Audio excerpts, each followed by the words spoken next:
Hi all, कैसे हो आप सब लोग? कैसे चल रही है आपकी पढ़ाई? तो पहले थोड़ा सा हम डिस्कस करते हैं। कल हमने मनी चैप्टर पढ़ा था जिसका एक ही टॉपिक रह गया, डेट इज मनी सप्लाई। मैं चाहती थी कि मैं मनी सप्लाई को आराम से आप लोग के साथ बैठ के एकदम डिटेल में, क्योंकि वो बहुत अच्छा कॉन्सेप्ट है और वो आगे बहुत जगह आपको काम आने वाला है। तो मैं चाहती थी कि मैं उसका एक अलग वीडियो बनाऊं और उसको बहुत डिटेल में समझाऊं, क्योंकि क्या होता है ना, ये कॉन्सेप्ट बच्चों को नहीं समझ आ जाता है, नहीं समझ आता इन द सेंस वो हमेशा कंफ्यूज ही रहते हैं कि भाई क्या चल रहा है। रट लेते हैं सब लोग इवेंचुअली एंड में पढ़ाई करते टाइम कि भैया अभी तो यही ऑप्शन है और कुछ ऑप्शन नहीं करके रट लेते हैं, but that is not the solution for a long run. Long run में जाना है तो चीजें समझनी पड़ेगी, वरना क्या होगा कि 11th पढ़ ली, 12th पढ़ ली, ग्रेजुएशन कर लिया, जिस दिन यूजीसी नेट देने बैठे हो उस दिन भी यूट्यूब पे सर्च कर रहे हो what is M1 M2 M3। इतने सालों से भी सर्च ही करते आ रहे हो, क्योंकि क्या होता है रट लेते हैं। अब रटी हुई चीज तो ज्यादा टाइम तक स्टेबल नहीं रहती ना माइंड में, भूल जाते हैं हम उन चीजों को। Before we start one video, मुझे आपसे एक बात करनी थी, दैट इज ऐसे ही आज मैंने सोचा थोड़ा आउट ऑफ सिलेबस भी थोड़ी बात की जाती है। मुझे ऐसा लगता है every battle is not meant to be fought. What do you think? हमें ऐसा क्यों करना है कि हम सारी लड़ाइयां खुद लड़ रहे हैं जो लिटरली हमारे किसी काम की नहीं है, जिसमें हमारे डिसीजन की कोई वैल्यू नहीं है? हम वो लड़ाइयां क्यों लड़ रहे हैं यार? Please do not fought every battle not meant for you. अगर आपको प्रधानमंत्री बनना है तो मत कचरे में उलझा करो, अपनी चीजों पे फोकस करा करो, अपनी पढ़ाई पे फोकस करा करो, क्योंकि एंड में वही काम आने वाली है। ज्ञान इसलिए दे रही हूँ क्योंकि सच में हिट हुआ है आज, इसलिए just I am just trying to share with all my students also. मत करो भैया, कुछ नहीं होना, पता है कोई फर्क नहीं पड़ेगा किसी को, आके चार लोग बात करके जाएंगे। मत उन चीजों में इन्वॉल्व रहो जहां आपका टाइम और एनर्जी फोकट में जा रहा है। व्हेन आई एम यूजिंग फोकट I meant it. Don't use your energy. अपनी पढ़ाई पे ध्यान दो, अपने करियर पे ध्यान दो, अपनी फैमिली पे ध्यान दो, अपने आप पे ध्यान दो। Primary point A with double star, अपने आप पे ध्यान दो। ठीक है, शुरू करते हैं। आज के ज्ञान के लिए सुनने के लिए थैंक यू। चलो, आज का हमारा टॉपिक है मनी सप्लाई क्या होता है। आपने बहुत बार इन टर्म्स को पढ़ा है, ये M1 M2 M3 M4 होता क्या है? इतना कंफ्यूज करके रखा है इन टर्म्स ने कि क्यों बांटा इन टर्म्स को, क्यों सब कुछ। मनी कितना सिंपल कॉन्सेप्ट है, मनी कितना सिंपल कॉन्सेप्ट है। मनी की क्या डेफिनेशन है? Money is anything which is the legal tender. First of all legal tender होना चाहिए। मनी मीडियम ऑफ एक्सचेंज होता है। क्या होता है? मीडियम ऑफ एक्सचेंज होता है। और मनी होल्ड्स अ वैल्यू, उसकी कुछ वैल्यू होती है। ठीक है, तो ये हमने मनी की डेफिनेशन को पढ़ा था। मनी की डेफिनेशन को पढ़ने के बाद मैंने आपको एक बात बताई थी कि money is the building block of economy. किसी भी जगह की इकोनॉमी, जब मैं जगह बोल रही हूं तो आपको पता है ना मैं जगह क्यों बोल रही हूं। जिन्होंने मेरा मीनिंग ऑफ इकोनॉमी और मीनिंग ऑफ इकोनॉमिक्स वाला वीडियो नहीं देखा है वो पहले जाके वो वीडियो देखेंगे, ठीक है, आज ही के दिन देखेंगे। तो बिल्डिंग ब्लॉक ऑफ इकोनॉमी होता है, मतलब अगर किसी भी जगह की अर्थव्यवस्था सही चलानी है तो वहां का मनी स्ट्रांग होना चाहिए। पैसा बहुत जरूरी है भाई साहब, आज ही समझ लो। जितना लेट समझोगे ना उतनी दिक्कत आएगी, अभी समझ लो पैसा बहुत जरूरी है, मैं बता रही हूँ। ठीक है, तो हम मनी को, अब ये जो कॉन्सेप्ट है आपका M1 M2 M3 M4 ये क्या है, इसको मैं थोड़ा आपको डिटेल में समझाना चाहती हूँ। तो देखो बेटा, पैसा कैसे कैलकुलेट करेंगे, है ना? जैसे पैसे के प्रोड्यूसर कौन है मुझे बताओ, पैसा कौन बना रहा है, पैसे के प्रोड्यूसर्स कौन है? तो गवर्नमेंट और RBI, ये दोनों क्या है? ये पैसा बनाने वाले लोग हैं। पर अगर इनको इकोनॉमी में पैसा डालना है तो इनको कैसे पता पड़ेगा कि इकोनॉमी में अभी कितने पैसे की जरूरत है? समझ गए? आपने मॉनेटरी और फिस्कल पॉलिसी नहीं पढ़ी है, ठीक है, वो उसके लिए भी मैं एक वीडियो बनाऊंगी। तो गवर्नमेंट क्या करती है, इकोनॉमी के लिए कुछ पॉलिसीज बनाती है for better functioning of economy. ठीक है, उन पॉलिसीज को बोलते हैं मॉनेटरी पॉलिसी और फिस्कल पॉलिसी। तो यहां पर मैं फिस्कल पॉलिसी की बात ना करके आपको अगर मॉनेटरी पॉलिसी की बात करूं तो वो पॉलिसी बनाने के पहले गवर्नमेंट को ये पता होना चाहिए कि इकोनॉमी में कितना मनी सर्कुलेशन में है, कितना मनी क्या है, सर्कुलेशन में है। उसके बाद ही वो अच्छी पॉलिसी बना पाएगी। क्यों जरूरी है ये? क्योंकि अगर इकोनॉमी में मनी ज्यादा हो गया, मनी का इनफ्लो ज्यादा हो गया, तो आपको पता है ना क्या होता है, मनी का इनफ्लो ज्यादा हो गया। अच्छा, अगर आपको पता है ना कि नोट तो अपन ही छापते हैं, तो फिर आप ऐसा क्यों नहीं सोचते हो कि यार आरबीआई नोट छापती चली जानी चाहिए, छापती चली जानी चाहिए, पैसे की कमी नहीं होगी भैया, नोट ही तो है ना, छाप दो, जितना मन चाहे छाप दो। पर ऐसा क्यों नहीं करते हैं, इसके पीछे मैं एक पूरी वीडियो बनाऊंगी। पर अगर आपको इसका आंसर पता है तो कमेंट सेक्शन में मुझे बताना। अभी मैं उस पर नहीं जा रही हूं क्योंकि इट इटसेल्फ अ टॉपिक कि मनी का सर्कुलेशन मेंटेन करना क्यों जरूरी है, तो वो तो मैं अभी आपको नहीं बताऊंगी। मैं अभी आपको ये बताऊंगी कि मनी का इनफ्लो कंट्रोल करना पड़ता है। उस इनफ्लो को कंट्रोल करने के पहले हमें ये जानना पड़ेगा कि अभी इकोनॉमी में कितना मनी है, कितना मनी है। तो इसको जानने के लिए हमने मनी को ऑन द बेसिस ऑफ, देखो हमने मनी को on the basis of its liquidity. अब लिक्विडिटी का मतलब क्या होता है?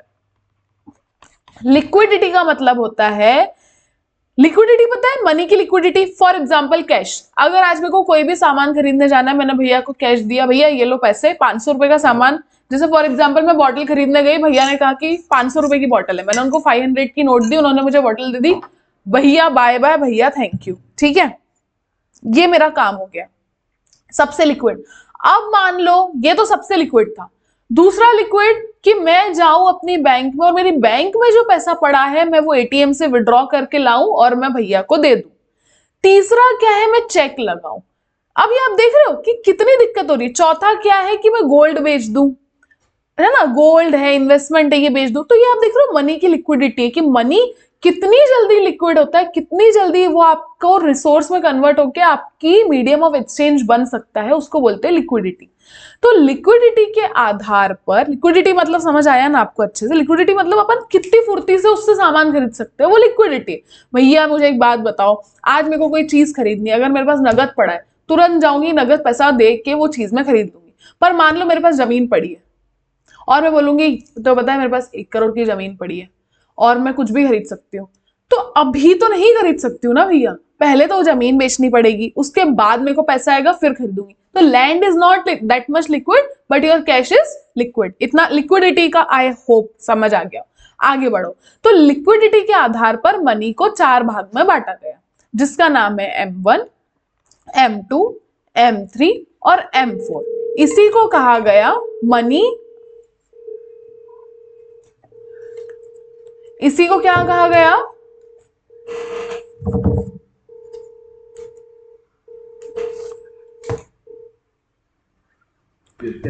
इसी को कहा गया कॉन्सेप्ट ऑफ मनी।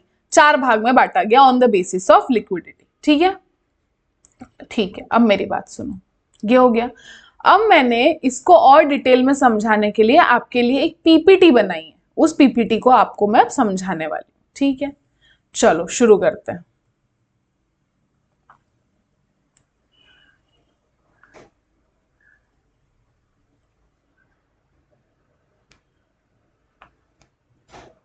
देखो, concept of money, concept of money supply क्या है? तो देखो, money supply is the total stock of money in circulation in an economy at a specific time. कोई अगर आपको एक नंबर में पूछता है define money supply, what is the question? Define money supply. ठीक है, तो मनी सप्लाई क्या है? मनी सप्लाई का मतलब होता है कि हमारी इकोनॉमी में कितना पैसा सर्कुलेशन में है eight a particular point of time. उस पर्टिकुलर पॉइंट ऑफ टाइम में कितना पैसा सर्कुलेशन में है उसको बोलते हैं मनी का सप्लाई। मनी का स्टॉक नहीं, मनी का सप्लाई। सप्लाई वर्ड इसलिए हुआ क्योंकि सर्कुलेशन में है पैसा। इस कॉन्सेप्ट को अगर आप तोड़ने जाओगे तो मनी एग्रीगेट्स, ये जो मैं M1, M2, M3 और M4 की बात कर रही हूं, इनको टोटल क्या कहा जाता है? इनको अगर कोई आपसे पूछेगा तो वो M1, M2, M3, M4 क्या होता है ये नहीं पूछेगा, वो आपको बोलेगा एक्सप्लेन मनी एग्रीगेट्स। क्या बोलेगा? मनी एग्रीगेट्स बोलेगा। तब आपको क्या समझाना है? मॉनेटरी एग्रीगेट्स या मनी एग्रीगेट्स, तब आपको M1, M2, M3, M4 समझाना है। ठीक है, अब किस बेसिस पे बांटा गया? लिक्विडिटी के बेसिस पर बांटा गया। लिक्विडिटी क्या होती है वो मैं आपको बता चुकी हूं। अब this measures and used by central bank for economic analysis and policy. अब क्यों कर रहे हैं भैया इतनी मेहनत? किसको इतना टाइम है? किसके पास इतना वो है कि भैया मनी एनालिसिस करो? कौन है इतना फ्री? मैं तो नहीं हूं। पर हाँ, किसको जरूरत है इसकी? सेंट्रल बैंक की जरूरत है। इसलिए सेंट्रल बैंक क्या करती है? इसकी स्टडी करती है। ओके, नाउ अब मैं इसका बैकग्राउंड आपको पढ़ाना चाहती हूँ, क्योंकि कोई भी चीज तब अच्छे से समझ आती है जब हमको पता पड़े कि ये कहां से आई। तो M1, M2, M3, M4 का जो कॉन्सेप्ट है वो सेंट्रल बैंक द्वारा लाया गया, मनी को मेजर करने के लिए लाया गया, और ताकि ये देखा जाए कि मनी कितना सर्कुलेशन में है।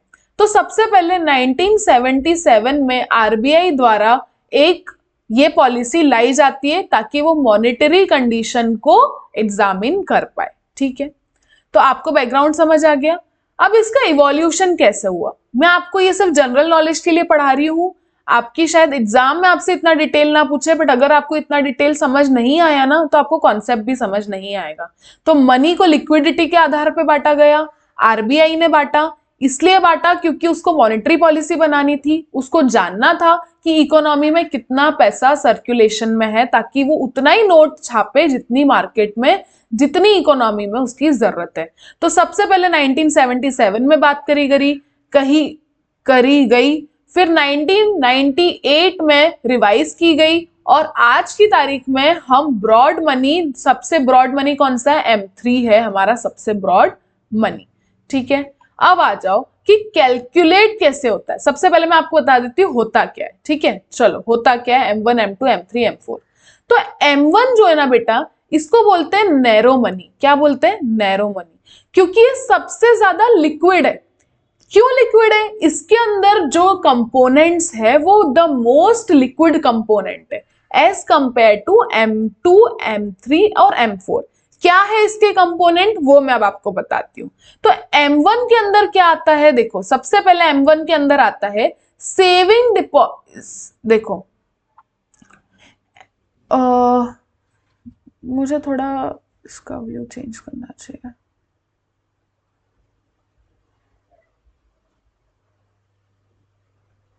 हाँ, चलो, तो M1 के अंदर क्या आता है? M1 सबसे नैरो मनी है।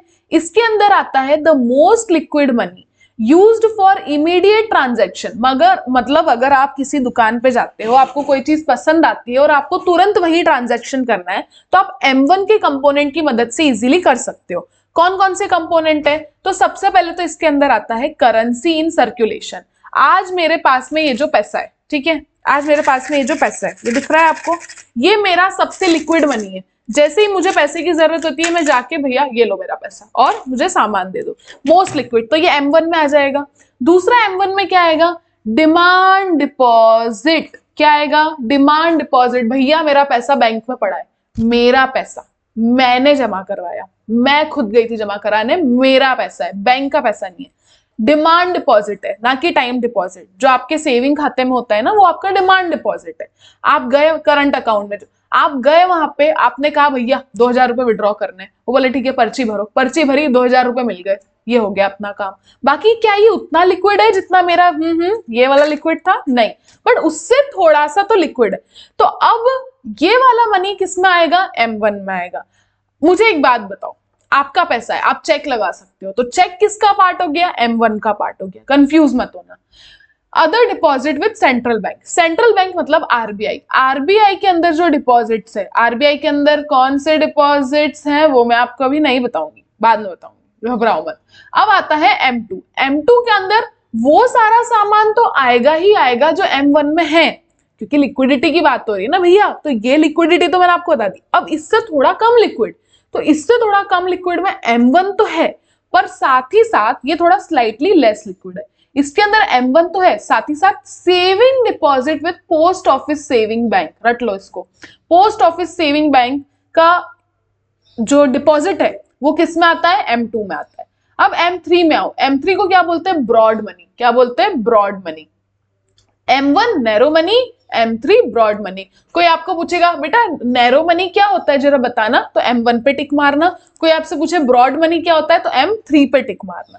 M3 ब्रॉड मनी होता है। इसके अंदर क्या क्या आता है? इसके अंदर M1 आता है, M2 आता है, और साथ ही साथ टाइम डिपॉजिट आता है। टाइम डिपॉजिट मतलब ऐसा डिपॉजिट जो बैंक में आपने रखा है, पर आपने फिक्स समय के लिए रखा है। कितने समय के लिए रखा है? फिक्स टाइम पीरियड के लिए रखा है, जिसका नाम है फिक्स डिपॉजिट। क्या नाम है? Fix deposit. प्यार से बोलो तो FD, पापा की फेवरेट। तो फिक्स डिपॉजिट वो होता है जो फिक्स समय के लिए आपने डिपॉजिट करा हुआ है। जैसे फॉर एग्जांपल 3 साल की FD, 5 साल की FD, तो उसको क्या कहा जाता है? फिक्स्ड डिपॉजिट कहा जाता है। ठीक है। अब तो टाइम डिपॉजिट विद बैंक, जैसे फिक्स्ड डिपॉजिट RD और FD। RD और FD किस में आएगी? RD और FD M3 में आएगी। M4 है the broadest measure of money and composing all component of M3 और पोस्ट ऑफिस डिपॉजिट। यहाँ पे पोस्ट ऑफिस सेविंग बैंक है, यहाँ पे पोस्ट ऑफिस डिपॉजिट है। तो इनको आप याद रखना, इनको स्टार बना लो। ठीक है, समझ गए? M1 में क्या आता है? चलो फटाफट रिवाइज करते हैं, चलो। M1 नैरो मनी है, M1 नैरो मनी है। नैरो मतलब सबसे लिक्विड है, कोई दिक्कत की बात नहीं है। जैसे ही मुझे किसी चीज की जरूरत होती है, मैं मार्केट जाती हूँ, पैसा देती हूँ, चीज मिल जाती है, इसलिए वो सबसे लिक्विड है। M1 के अंदर आता है द मनी इन सर्कुलेशन, जो आज हाथ में पैसा नगद, वो M1 में आता है। दूसरा, आपके पास जो डिपॉजिट रखा है अपने बैंक में, जो आप रसीद भर के निकाल सकते हो, चेक लगा के निकाल सकते हो, विच इज योर मनी, आप निकाल सकते हो, डेट इज M1। अब M2 में क्या आता है? M2 में M1 का सारा सामान आएगा, साथ ही साथ saving deposit with post office saving bank. Saving deposit with post office saving bank. M2 खत्म। M3 पे आओ। M3 का प्यार से घर वाला नाम है ब्रॉड मनी। M3 को क्या बोलते हैं? Broad money. ब्रॉड मनी मतलब ये बहुत कम लिक्विड है। कम लिक्विड क्यों? क्योंकि इसके अंदर M1 M2 तो ठीक है, आएगा, बट साथ में इसके अंदर आता है fixed deposit, recurring deposit. Fixed deposit ऐसा डिपॉजिट होता है जो आप फिक्स्ड समय के लिए बैंक में जमा करते हो, और अगर आप उससे पहले विड्रॉ करने चले जाते हो तो बैंक आप पे चार्जेस लगाती है। जैसे अगर आपने 5 साल की FD करी और 3 साल में बोलते हो मेरा पैसा वापस दे दो, बोलेंगे भैया 5 साल की FD थी ना, 3 साल में क्यों आ गए आप? और फिर आपको वो जो भी पेनल्टीज वगैरह होगी, यू नीड टू पे that and that will be sorted. समझ गए क्या आप लोग? अब इतनी माथा पच्ची क्यों करी? क्यों M1 M2 M3 M4 बनाया? क्यों करा? इतना सब हमको पढ़ना पड़ रहा है। तो भैया इसकी कुछ इंपॉर्टेंट एप्लीकेशन है, इकोनॉमी में इसकी जरूरत है। क्यों जरूरत है इसकी इकोनॉमी में? ताकि हम मॉनेटरी पॉलिसी बना पाए, ताकि हम इकोनॉमिक एनालिसिस कर पाए, ताकि हम मार्केट चेंज को रेस्पॉन्ड कर पाए, ताकि हम UN में जाके बोल पाए कि हमारे पास इतना पैसा है। ठीक है, तो ये इंपॉर्टेंट एप्लीकेशन है हमारी M1 M2 M3 M4 की, और ये आपके बुक का भी पार्ट है। ये देखो, ये आपका मनी सप्लाई जो कल रह गया था। Money supply refers to total volume of money held by public at a particular point of time in an economy. Money held by public only, it is a stock concept concern with particular point of time. Currency with public, currency, अब ये demand deposit with bank, ये सब मैं आपको पढ़ा चुकी हूँ। Measures of money M1 M2 और ये M3। M1 को क्या बोलते हैं? Narrow money. और M3 को क्या बोलते हैं? Broad money. ठीक है, तो ये देखो यहाँ पे ये बहुत अच्छा है, इसको पढ़ के जाना, बस इसको इतना पढ़ लो। इसलिए बुक से पढ़ाती हूँ, पता है? इसलिए ये है मेरा रीजन। जो लोग भी बच्चे बोलते हैं ना मैम आलसी करती है PPT बनाने में, मैम इज नॉट आलसी। इसमें लिखा है भैया कंटेंट। M1 के अंदर currency and coin with public, demand deposit not fixed deposit, other deposit with RBI।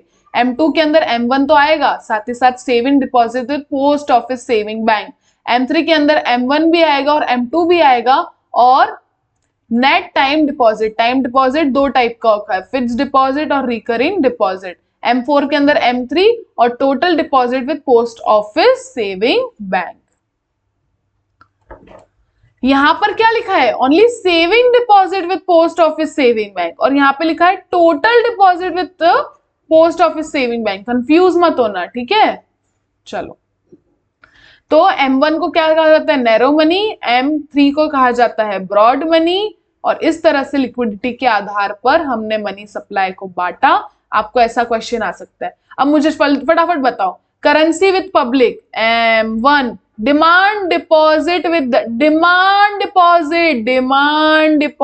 M1, time deposit होता तो M3, other deposit with RBI, जल्दी बताओ, अदर डिपॉजिट M1, टाइम नहीं, टोटल किसमें आता है? M4 में आता है।